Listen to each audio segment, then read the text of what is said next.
नमस्ते। Spiderman far from home ये सिर्फ एक और सुपर हीरो फिल्म नहीं है। ये तो मार्वल सिनेमैटिक यूनिवर्स के सबसे बड़े धोखों में से एक की पूरी एनाटॉमी है। एक ऐसा जाल जिसकी परतें एक एक करके खुलती हैं। तो चलिए आज इसी धोखे की गहराई में उतरते हैं।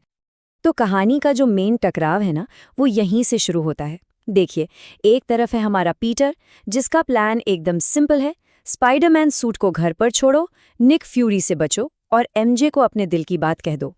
और फिर दूसरी तरफ है निक फ्यूरी। उनका प्लान, पीटर की छुट्टियों को हाईजैक करो, स्पाइडरमैन को मिशन पर लगाओ और हाँ, दुनिया को बचाओ। तो एक तरफ एक टीनेजर की नॉर्मल जिंदगी की चाहत और दूसरी तरफ एक स्पाई मास्टर की जिद। यही टकराव है जो पूरी फिल्म को आगे बढ़ाता है। और हाँ, ये समझना बहुत ज़रूरी है कि ये फिल्म अवेंजर्स एंड गेम के ठीक बाद सेट है। पूरी दुनिया टोनी स्टार्क के जाने का गम मना रही है और बेचारा पीटर पार्कर, वो इस बोझ के नीचे दबा जा रहा है। सब उसे अगले आयरन मैन की तरह देख रहे हैं, पर वो तो बस एक नॉर्मल टीनेजर की जिंदगी जीना चाहता है। तो पीटर इस सारे प्रेशर से बचना चाहता है, लेकिन यहीं से धोखे का वो जाल बिछना शुरू होता है। उसकी एक बहुत ज़रूरी छुट्टी एक ऐसा मोड़ लेने वाली है जो उसने कभी सोचा भी नहीं था। सीन कट होता है वेनिस में। पीटर और उसके दोस्त मजे कर रहे हैं और तभी बूम, एक विशाल वाटर एलिमेंटल हमला कर देता है। अब सोचिए, पीटर ने तो अपना सूट भी साथ नहीं रखा, फिर भी उसे एक्शन में आना ही पड़ता है और बस यहीं से उसकी छुट्टियों का प्लान पटरी से उतर जाता है। और ठीक उसी वक्त जब लगता है कि सब कुछ खत्म हो जाएगा, एक रहस्यमयी नया हीरो एंट्री लेता है, मिस्टीरियो। क्या कमाल का सीन था वो आता है, बड़ी आसानी से उस मॉन्स्टर को हरा देता है और बस रातों रात दुनिया की नज़रों में एक जबरदस्त हीरो बन जाता है। अब कहानी दूसरे फेज में एंटर करती है। ये वो फेज है जहां झूठ पर यकीन कर लिया जाता है। ऐसा लगता है जैसे मल्टीवर्स से कोई बहुत बड़ा शक्तिशाली मेंटोर आ गया हो। तो ये मिस्टीरियो है कौन? उसकी कहानी के हिसाब से वो एक पैरेलल अर्थ का हीरो है, एक ऐसा वॉरियर जो उन एलिमेंटल से लड़ने आया है जिन्होंने उसके परिवार और घर सबको तबाह कर दिया। और ये कहानी इतनी जबरदस्त थी कि न सिर्फ पीटर बल्कि पूरी दुनिया ने इसे सच मान लिया। और यहीं पर कहानी का सबसे बड़ा टर्निंग पॉइंट आता है। पीटर को बेक में टोनी स्टार्क का एक सच्चा वारिस दिखने लगता है। उसे लगता है कि वो इस बड़ी जिम्मेदारी के काबिल नहीं है, वो तो बस एक नॉर्मल लाइफ चाहता है। और बस इसी इमोशनल मोमेंट में वो एक बहुत बड़ी गलती कर बैठता है। वो टोनी स्टार्क की सबसे कीमती विरासत EDITH, जो एक ग्लोबल डिफेंस सिस्टम है, उसे मिस्टीरियो के हवाले कर देता है। ये एक बहुत बड़ी भूल थी। और अब आता है फिल्म का वो पल जहां सब कुछ पलट जाता है, असली धोखे का खुलासा। क्योंकि जो आप देखते हैं वो हमेशा सच नहीं होता। क्वेंटिन बेक का ये एक डायलॉग सब कुछ कह देता है। उन लोगों को बेवकूफ बनाना आसान है जो पहले से ही खुद को बेवकूफ बना रहे हैं। वाओ! बस इसी एक लाइन से विलन का असली डरावना चेहरा हमारे सामने आ जाता है। तो फिर मिस्टीरियो की असली सच्चाई क्या थी? जो झूठ था वो ये कि वो अर्थ 833 का हीरो है। सच, वो स्टार्क इंडस्ट्रीज का एक पुराना नाराज कर्मचारी है। वो मॉन्स्टर्स से नहीं लड़ता, वो तो इल्यूजन और होलोग्राम का मास्टर है। और वो अकेला नहीं है, बल्कि उसके साथ एक पूरी टीम है जो बदला लेना चाहती है।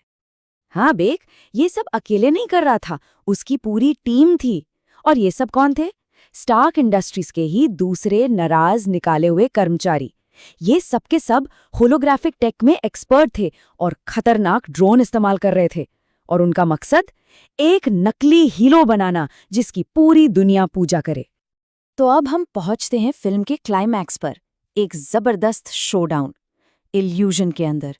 ये एक ऐसे झूठ से लड़ने की कहानी है जिसे आप अपनी आंखों से देख तो सकते हैं, पर यकीन नहीं कर सकते। मिस्टीरियो का टारगेट था लंदन और उसका प्लान बहुत खतरनाक था। वो एक एवेंजर्स लेवल का खतरा पैदा करना चाहता था, उसे सबके सामने हराना चाहता था और इस पूरे शो के दौरान पीटर के दोस्तों को मार देना चाहता था जो उसका सच जानते थे। मतलब दांव पर अब सब कुछ लगा था। तो सवाल ये है कि पीटर इस धोखे से लड़ेगा कैसे? यहीं पर उसका पीटर टिंगल काम आता है, यानी उसका स्पाइडर सेंस। ये उसकी अंदर की आवाज है, उसकी गट फीलिंग है। और यही वो एकमात्र हथियार है जो मिस्टीरियो के दिमाग को घुमा देने वाले शहर भर में फैले इल्यूजन को काट सकता है। और आखिर में पीटर अपनी आंखों पर नहीं बल्कि अपने उस टिंगल पर भरोसा करना सीखता है। वो इल्यूजन को चीरकर बाहर आता है, EDITH पर दोबारा कंट्रोल हासिल करता है और आखिरकार बेक को हरा देता है। तो क्या सब ठीक हो गया? विलेन हार गया, हीरो को लड़की मिल गई, ऐसा लगता तो है, लेकिन रुकिए, कहानी यहाँ खत्म नहीं होती। और फिर आता है वो मिड क्रेडिट सीन जिसने सबके होश उड़ा दिए। मिस्टीरियो मरते मरते भी एक आखिरी धोखा खेल गया। जे जोना जेमिसन के जरिए उसने दुनिया को एक डॉक्टर्ड वीडियो दिखाया जिसमें वो ना सिर्फ लंदन हमले का इल्जाम स्पाइडरमैन पर डालता है बल्कि ये भी बता देता है कि स्पाइडरमैन का असली नाम पीटर पार्कर है। बूम! बस इस एक पल ने स्पाइडरमैन की जिंदगी हमेशा हमेशा के लिए बदल दी। चलिए अब फिल्म की कहानी से थोड़ा हटकर पर्दे के पीछे की कुछ दिलचस्प बातों पर नजर डालते हैं। ये बातें इस कहानी में कुछ और मजेदार परतें जोड़ देंगी। कुछ fan favourite facts. J.K. Simmons की जे जोना जेमिसन के तौर पर वापसी, क्या जबरदस्त सरप्राइज था वो। और क्या आपको पता है कि जेक जिलेनहॉल ने CGI मिस्टीरियो के लिए खुद मोशन कैप्चर किया था? और वो जो फायर एलिमेंटल था वो असल में कॉमिक्स के विलेन मोल्टन मैन का एक ज्यादा सटीक वर्जन हो सकता था। और अब एक और बहुत बड़ा खुलासा। याद है पोस्ट क्रेडिट सीन? उससे पता चलता है कि जिस निक फ्यूरी को हम पूरी फिल्म में देख रहे थे वो असली निक फ्यूरी था ही नहीं। वो तो स्क्रिल टेलोस था जो उसका भेस लेकर घूम रहा था। असली निक फ्यूरी वो तो स्पेस में एक स्क्रिल स्पेस स्टेशन को कमांड कर रहा था। और इसी से समझ आता है कि फिल्म में फ्यूरी को इतनी आसानी से धोखा कैसे दिया जा सका। तो आखिर में इस पूरे धोखे की कहानी से हम क्या सीखते हैं? चलिए फिल्म के जो कोर आइडियाज हैं उन्हें थोड़ा समझते हैं। देखिए, इस फिल्म के जो मूल विषय हैं वो आज की दुनिया से बहुत जुड़ते हैं। पहला, फेक न्यूज़ के इस दौर में सच और धोखे की लड़ाई। दूसरा, किसी की विरासत का बोझ और उस बोझ से निकलकर अपना रास्ता खुद बनाने की चुनौती। और तीसरा, किसी अपने को खोने का दुख और उससे आगे बढ़ने का संघर्ष। ये सब कुछ पीटर की जर्नी का हिस्सा है। और आखिर में ये पूरा विश्लेषण हमें एक बहुत ज़रूरी सवाल पर लाके छोड़ देता है कि जब कोई झूठ इतना शानदार हो, इतना देखने में आकर्षक हो, तो क्या सच के पास कोई मौका बचता है? इस पर सोचिएगा ज़रूर।